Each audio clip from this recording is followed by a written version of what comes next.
What is up, everybody? Matt Modi here with Jedi Modi Sports Network. And guess what? The Dong Report is back.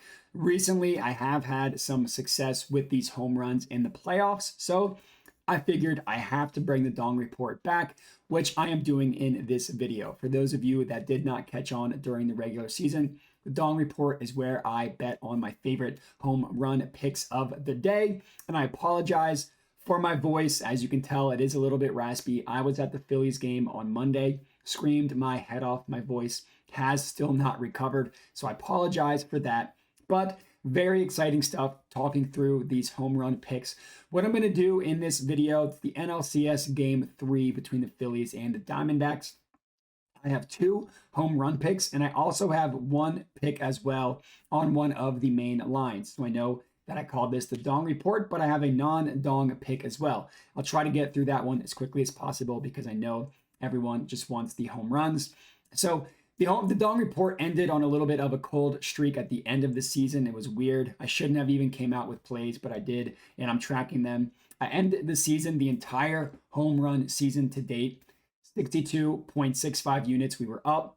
If you bet $100 on each home run, you were up over 6K with an ROI of like 10.71%. Amazing, amazing success that we had. I've also hit a home run on two straight games as well. Monday night, I had Bryce Harper. Tuesday night, I had Trey Turner. Posted those on Twitter, so make sure to follow me at my Twitter handle, Jedi Modi, if you are not already. And let's chat about the NLCS Game 3. As I mentioned, I got three plays for you guys. The non-home run pick, I'll get out of the way first. I like the Phillies first half money line, minus 125 odds at Caesars. This is a one-unit play. I am all for fading the Diamondbacks starting pitcher, Brandon Pfaadt. I'm not sure if I'm pronouncing his name correctly. Brandon Pfaadt. I'm not really sure, to be honest. I will admit, he's been good so far in the playoffs. Over two appearances, he's pitched 7 innings, has an ERA of 3.86, but he was horrible in the regular season. And facing a Phillies team that is mashing and just having incredible success, I am not very confident that the Diamondback starting pitcher, Brandon, is going to have a good game. In the regular season, he had an ERA of 5.72 with an expected ERA of 4.61. So even if you want to say he was unlucky in the regular season, he was still a bad pitcher. And the worst stat, and this is very concerning if you're a Diamondbacks fan against the Phillies, he allowed a home run per 9 of 2.06. That's really, really bad against this Phillies team that is on a record pace of home runs. That is close to a death sentence. And then on the other side of the ball, we got Ranger Suarez on the mound for the Phillies. He's been awesome in the playoffs, and he was awesome in the playoffs last year. So the key difference here is Ranger also didn't have a great regular season. Granted, his regular season was better than the Diamondbacks pitcher's regular season, but Ranger Suarez has really stepped up in the playoffs. And unlike the Diamondbacks pitcher, I actually am confident that Ranger's going to be able to keep up his success in the playoffs. Against the Braves, he pitched 8.2 innings. He only allowed 1 run and 4 hits total against the Braves. And then dating back to last season, he was awesome in the playoffs too. He pitched 14.2 innings. He only gave up 2 earned runs in all of those innings. So my guess is that he's going to pitch a relatively clean 5 innings, maybe give up 1 earned run, possibly 2. And I think the Phillies are going to have a lot of success on the Diamondbacks pitcher. So I love the Phillies first half money line.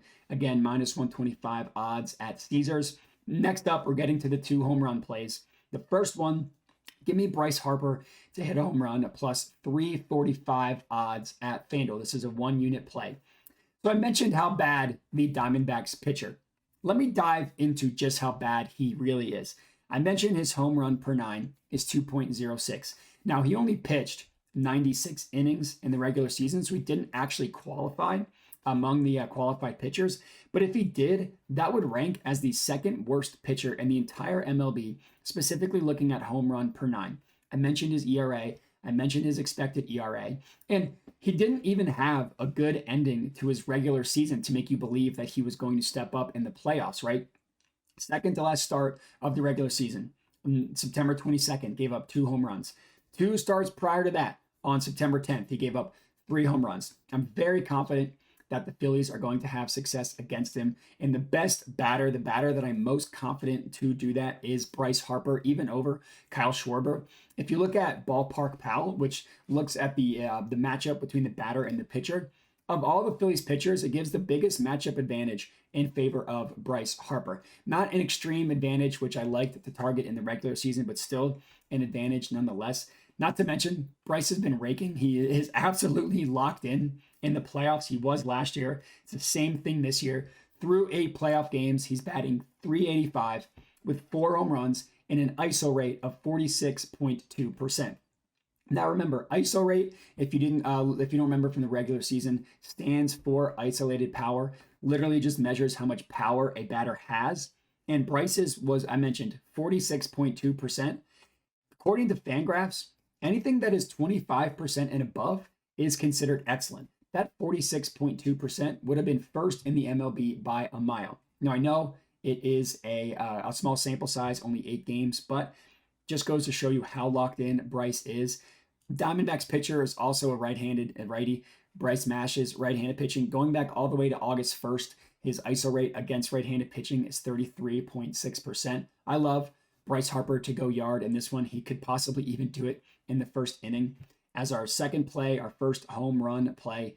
Next up, last pick of the evening, second dong play. JT Realmuto to hit a home run. That's at 475 odds at DraftKings. And this is only going to be a half unit play. So I am unit sizing this one down a little bit.